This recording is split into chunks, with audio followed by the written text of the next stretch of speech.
bwanange ennyumba aginekedde nani bambi agenda ojimujjamu naye nga bannange yali yeetegako bbomu agenze oba yali amukwatawa netuseka ki tulina n'amagezi by the way bane tuli basiru bali tusaba tubenenyeze naye kulasumula tuweereza obubaka bw'okusaasira okufaate mu luzungu okufaate kusaagirwa bwe siru buno n'ensi okubanga etukubye kubanga tuweddemu ensa ndowooza kati twevumye ekimala gwe abadde anyiizo kati okukakkanya weereza obubaka obusaasira aba akyali duke duke ever a duke is always a duke yawasa by the way si teyali tayitirayo bula to the duke of a family to the family of the na oluzungu lwakupanga pressure drop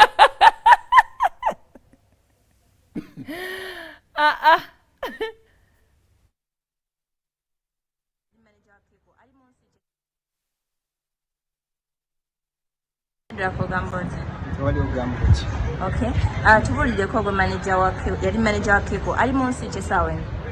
Ali mu Toronto, ali Canada. Okay. Twalabye embeera ye nga si nnungi. What's really happening with her? Simanyi kubanga nange nalabye nga mwalabye nange nalabye. You know, era mbadde ngezaako finding out what's happening. Mbadde ngezaako kubanga kyadde kya last evening, so I think at the time difference ogimanyi ng'eyawo n'eya Canada, so still ngezaako kuluwinda abantu abazuukuka abamu ngezaako following up ndabye. Ekigambibwa nti no drugs ezimutuusizza ku kino ate nga yegwe omuntu yazimuyigiriza, that's why she's like this.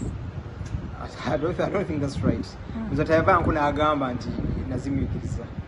You know, so the relation gye Keko yali ya music management, it wasn't about her private life. So ebintu abantu abana abantu mali ebintu ng'ebyo weta omuntu gwo hanging naye obanga ali close nga baddewo nnyo nakuliza ekintu ng'ekyo, you know, but not someone probably kati first it was really business relationship, it wasn't a kind of a social relationship, so there's no way it wasn't me.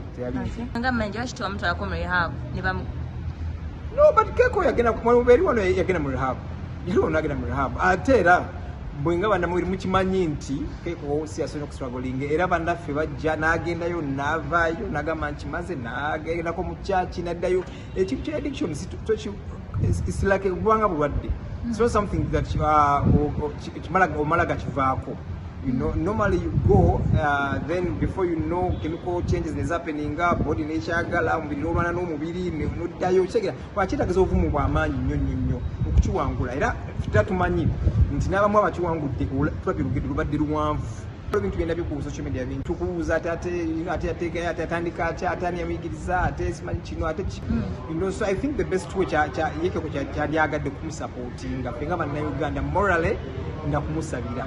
So, oli in touch ne family enti mugenda labe ng'egyo muyambamu? Not really, but then as ebintu bya bastinze nnyo kiro, I was going to try to look out for the sister, then manye status manye. Sister we yali do?